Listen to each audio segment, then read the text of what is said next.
So I burned her life down, quietly. I wasn't planning to ruin anyone's life when I booked our first therapy session. I just wanted to save my marriage. Daniel and I had been married 6 years, 6 mostly steady, routine-filled, coffee in the morning, work-tired in the evening years. No huge drama, no scandals, just quiet drifting. When I suggested couples therapy, he shrugged and said, "Sure, if you think it'll help." He didn't fight me, but he didn't seem hopeful either. That's where we met her, Dr. Cora Winfield. Tall, polished, that too perfect calm voice therapists have. She offered tissues even when I wasn't crying, wore soft, expensive perfume, and smiled like nothing could shake her. At first she seemed neutral, asked questions like, "When did you stop feeling seen?" and "How do you two repair conflict?" But slowly, she started redirecting everything back to me. If I said Daniel was pulling away, she'd say, "Do you feel you might be over-attuned to distance?" If I mentioned that he didn't touch me anymore, she'd ask, "Have you expressed your needs in a way he can receive?" Not once did she challenge him. Then, 3 months in, Daniel told me he wanted a divorce. No big blowout, no affair, no new apartment, just, "I've had clarity lately. I think I need something different." And then, he moved out. I didn't fight it. I broke down alone, cried in the shower, texted friends lies like, "I'm okay, just tired."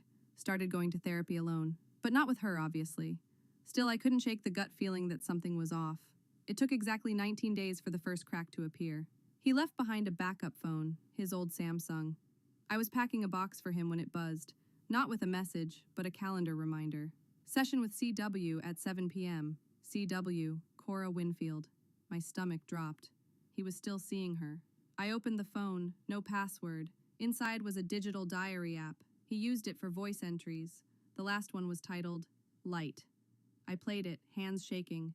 Today, she made me feel like I wasn't a failure. When she looks at me, I don't feel broken. I feel seen, loved even. And then he said it. "I think I love her. I think I love Cora." I felt everything at once. Rage, betrayal, disgust, elation, weirdly. Because now I knew I wasn't crazy. But you know what really made me snap? I Googled her. Went to her clinic's website. She still had her happy little photo up, head tilted, soft lighting, arms crossed confidently. Licensed therapist, marriage specialist, ethical practice, a goddamn joke. Now it was war. But I didn't throw punches.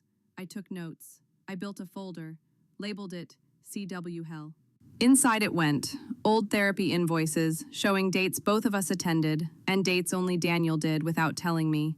Session audio recordings I had saved on my iPad from our joint sessions, one where she said, "Trust takes time to rebuild. I trust both of you are doing your part."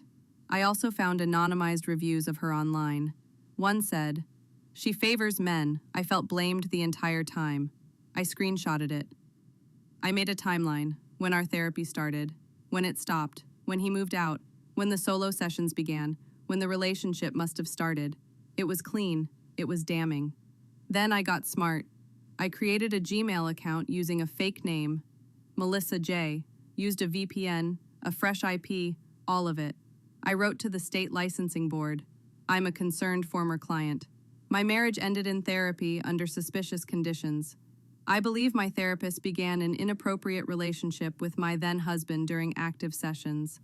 I've attached supporting documentation." Then I sent it to her clinic's HR with a more polite version. Then I sent it to a friend of mine, a blogger who runs a site about unethical therapists. We added voice distortions, blurred names, and she ran it as an anonymous case study. The therapist who took her client's husband. Within 3 weeks, Dr. Cora Winfield was suspended pending investigation. Within 2 months, her license was revoked.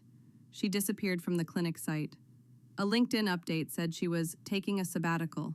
As for Daniel, turns out the clinic she worked for was a partner for his tech company. After the blog post got shared in some professional group chat, HR opened a quiet inquiry. 2 weeks later, he was let go amicably. And I moved to a new city. I got a new job. I started doing yoga, baking again. Slowly, I felt okay. Then came the plot twist. A friend texted me one day, "Is this who I think it is?" She sent me a YouTube link. It was them, Cora and Daniel, sitting side by side on a cream-colored couch, all soft lighting and indoor plants. The video title, "Our Love Story, The Road Less Traveled."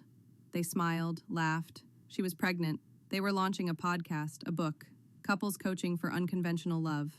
They were disgraced, but reborn. She turned her scandal into a brand. He became her sob story turned soulmate.